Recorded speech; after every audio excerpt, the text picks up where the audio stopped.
providence. It's about God's power working with Joseph all the way. And so here we have Joseph underneath all of this, practicing year after year in prison, in Potiphar's house, running the economy in ways that deeply form his character, that enable him to look back at the end of his life and have this clarity. That's the kind of story of Joseph.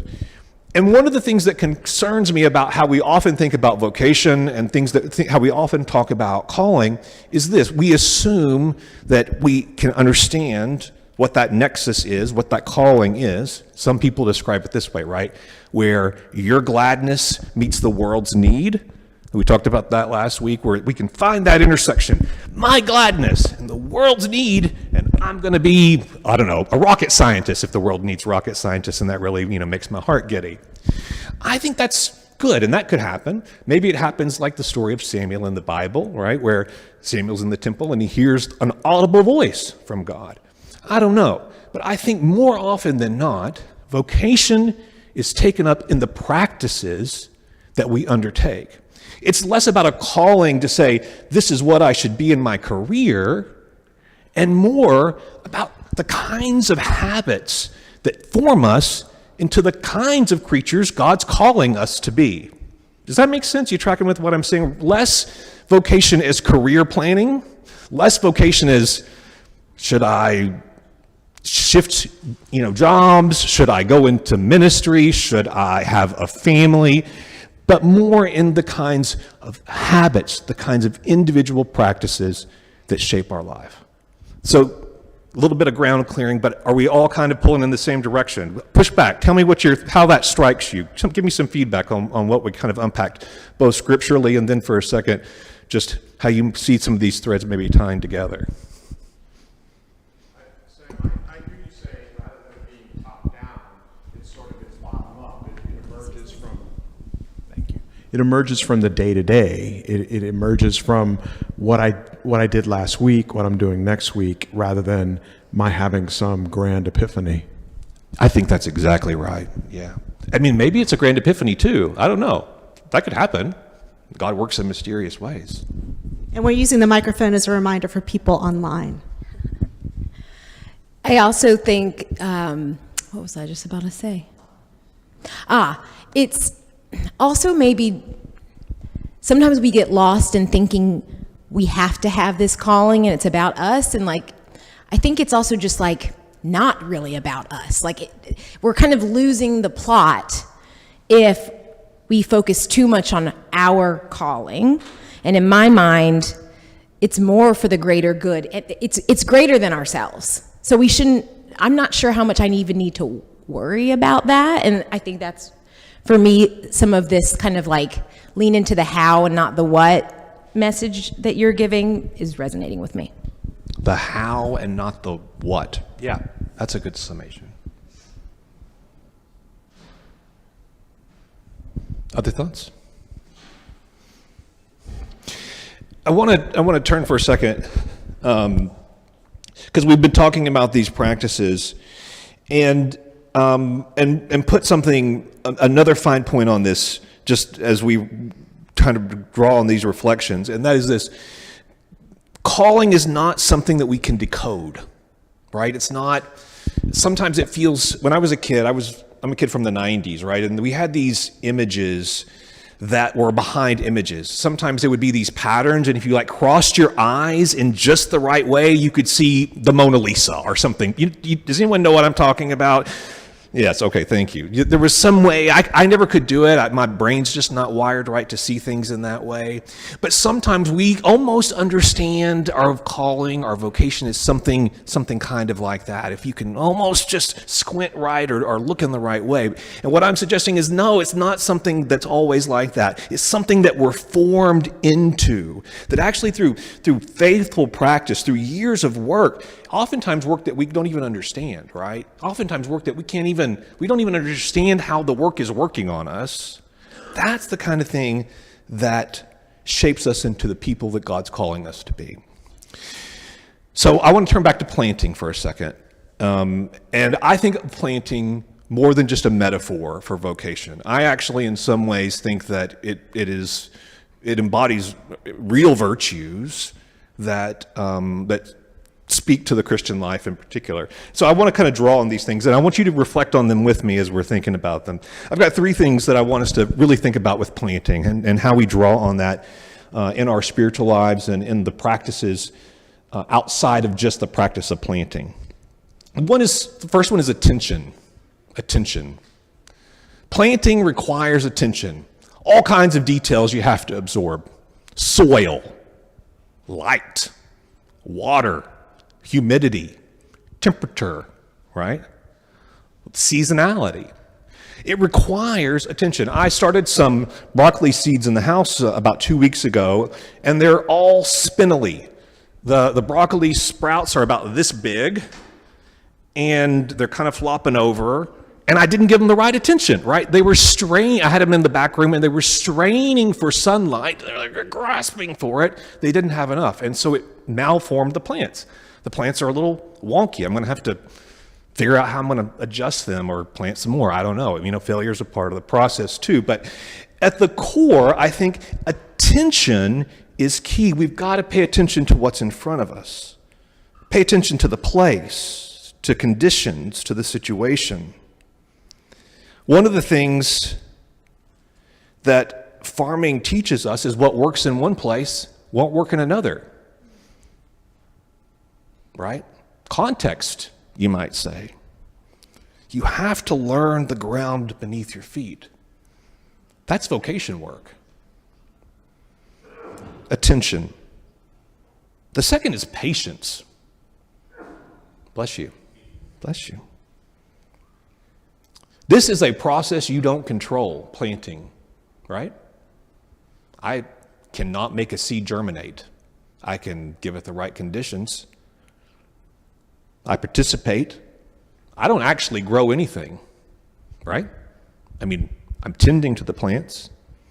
You can water, you can weed, you can add Miracle-Gro, but growth is not ours to make happen. Bless you. You can do everything right and still lose a crop. Locusts, I don't know, that seemed biblical. I've never had a plague of locusts eat my tomatoes, but it is genuinely difficult for those of us who like to control outcomes to plant and to grow things. Things happen in ways you don't expect, and you have to have patience in training plants, and the planting trains us. The patience trains us. It's a good lesson for Lent in here somewhere, probably. The third is investing in outcomes that you may not see. Last week I was reflecting on the experience of many immigrants in our country, and you can imagine people whose livelihoods are contingent and who might be at risk for government action of deportation or confinement could find themselves wondering, why am I here? Why did God put me here? Right? You can imagine yourself in a quandary in a lot of ways. And I think oftentimes, at least in the Bible and in human experience generally, that kind of fractured existence is much more kind of how we live our lives day to day, right? And so what does it mean to invest your time, your energy, your talent, your treasure in a place, in a situation, in a context where you don't know if there's going to be any produce? What does it mean to plant without really ever expecting any product, any produce? The love of Jesus.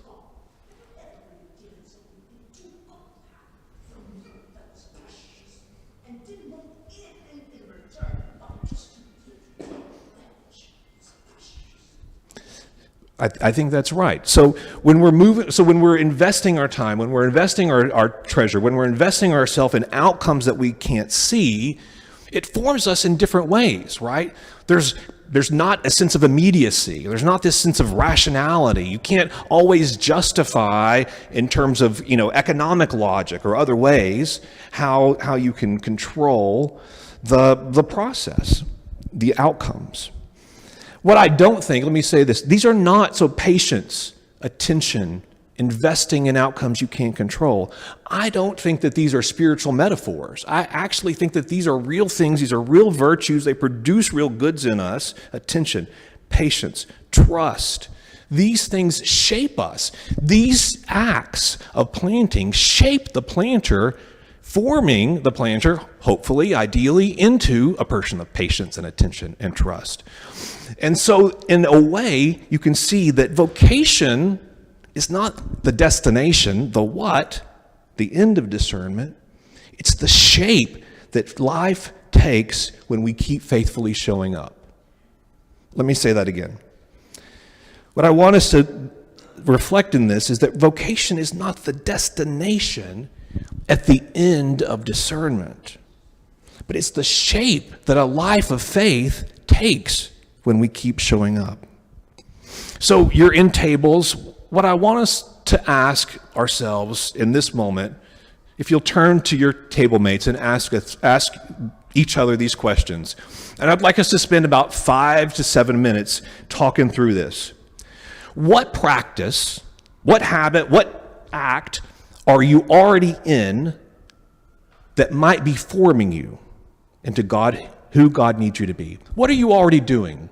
What practice are you already undertaking that might be forming you in ways that you don't understand, that might be shaping you into a different kind of person? What are the things that the kinds of, even outside your working hours, what are the things in your life that's shaping you, the routines, the habits that are forming you into the person that God's shaping you to be? Take about 5 to 7 minutes and let's ask this question of ourselves and each other. What is the practice? What is the habit? What is the thing in my life that's shaping me into who God needs me to be?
take about 2 more minutes, if you would.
All right.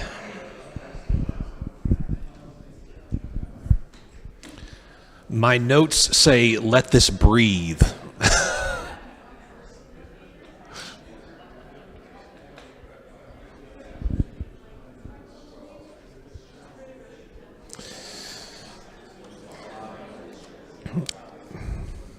All right, friends. Oh. Well, why don't we start? Why don't we start? Would you mind leading us off? Maybe just giving us an example of something that's not to throw you under the bus, but You kind of did, but no, it's okay. No, I'm just teasing you. No, we were just going around, and I had not shared mine yet. But in my case, it's just being aware when you can be helpful and just having a moment to open. So my neighbor was in a terrible car accident and needs to travel to Shepherd once a week. And so I'll pick her up, and I go to her house and get in her van. And the experience is something very, very different. And then going into Shepherd once a week on a regular basis, if many of you all are aware of Shepherd, but if you've spent any time there, it's a beautiful place that miracles do happen. And so I think for me, just that practice opened up a whole new world of individuals. And it might be just a chapter. It's not going to be forever, as you say, but just being open and saying yes to, I have the time to do it. And some kind of similar to what Faye was talking about at Canterbury Court, where they do some good work for others at no cost. It's just kind of showing up. yeah, I love that. Thank you for sharing. Anyone else want to jump in and share from your table or from your own view?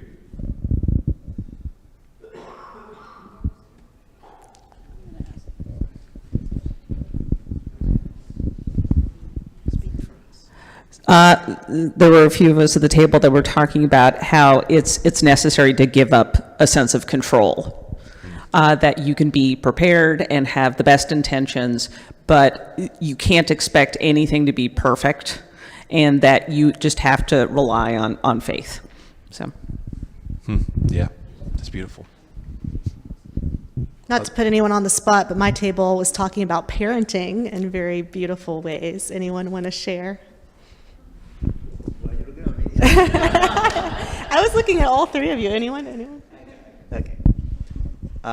We just were talking about my father. Basically, he's living with us. He's having a lot of physical and mental challenges. So we are kind of like I'm now becoming his father, or the other way around. And I was saying that as he's declining, it feels that I'm developing all this empathy and all this compassion that I didn't know that I had. I used to get frustrated, but now when I see what he's going through, I realize that empathy and compassion and patience are, key to be able to help my father.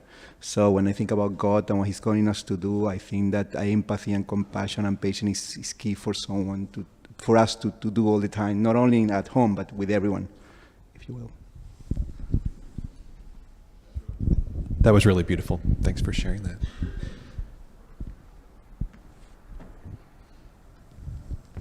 My notes say let it breathe, so I'm just going to let it breathe just for a second more.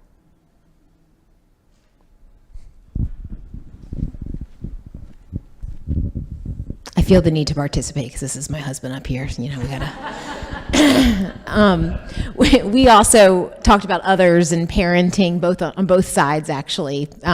What it is to bring a young child and raise that young child, and then the effort of when you're watching your children have their own children, and there's a moment of letting go there, and then also the journey of being on the other side, watching your parents and almost the parenting of the parents. So we kind of went through that whole process, and the thought I was having, I didn't have a chance to share this, but that Sam and I talk about is kind of letting other people into your world. It softens your edges. It kind of is part of what, having all these different experiences is such a shaping moment that kind of softens us all. And it also made me think of that when we were sharing at our table, so.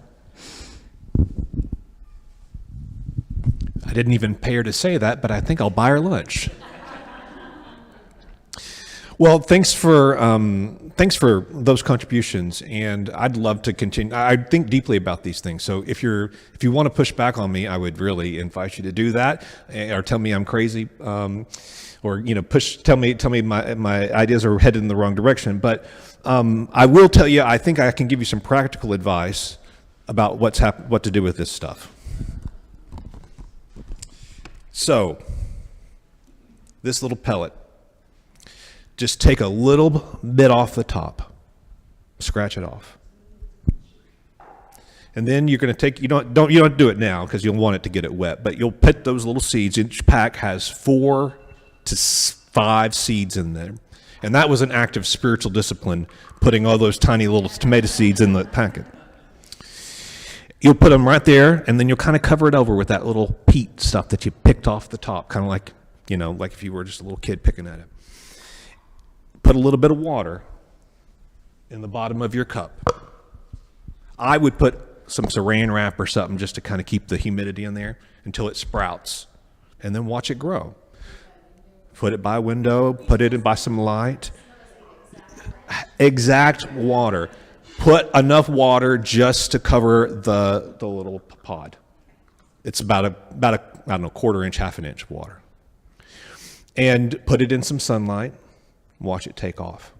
This kind of tomato is called a baby boomer hybrid.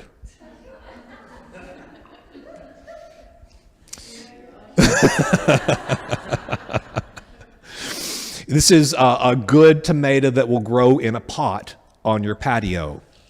No big commitment. Just a regular old pot. Once it gets too big for this, just put it in a pot and watch it take off.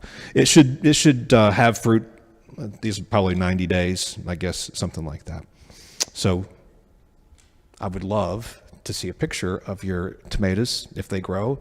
If they don't grow, it is not a failure.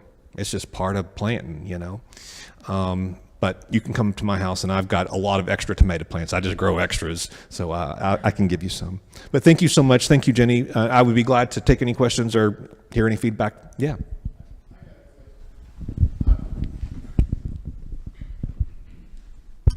I know from growing camellias that you plant the seed from a camellia bush, and you don't necessarily get the flower that that seed of the bush that seed came from. So can we be assured that these seeds from the tomato are going to be baby boomers, like in the picture? Terms and conditions apply.